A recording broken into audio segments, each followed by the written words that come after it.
రే మామ, ఆకలి అవుతుందిరా. నాకు కూడా ఆకలి అవుతుంది మో. మస్తు ఆకలి అవుతుందిరా. ఆకలి 3 అక్షరాల పదం. పోటీపడి మరీ సంపాదించేది పొట్టకూటి కోసమే. మనిషిని మరిచి స్వార్థమైన మరో ప్రపంచంలోకి పరిగెడుతున్నాడు. నేను, నా డబ్బు, నా ఇల్లు, నా సంపద ఇవి మాత్రమే ఆకలి తీరుస్తుందనే భ్రమలో బ్రతుకుతున్నారు. కానీ మనం చూసి చూడని, మనం పట్టించుకొని మనకెందుకులే అని అనుకునే ఈ ప్రపంచంలో రైల్వే స్టేషన్స్లో, బస్టాండ్స్లలో, చెత్త కుప్పల్లో ఎంతో మంది అనాథలుగా ఆకలిని తట్టుకోలేక ప్రాణాలు విడుస్తున్నారు.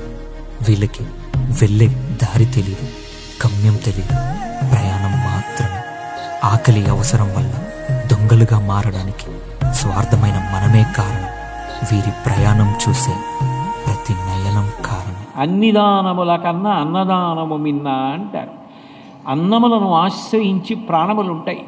అన్నమే లేక ఒక వ్యక్తి ప్రాణాలు కోల్పోతున్నాడు అనుకోండి, ఆ సమయంలో మీరు పెట్టిన అన్నమేదో అది మరునాటి వరకు అతని ప్రాణములు నిలబెడుతుంది.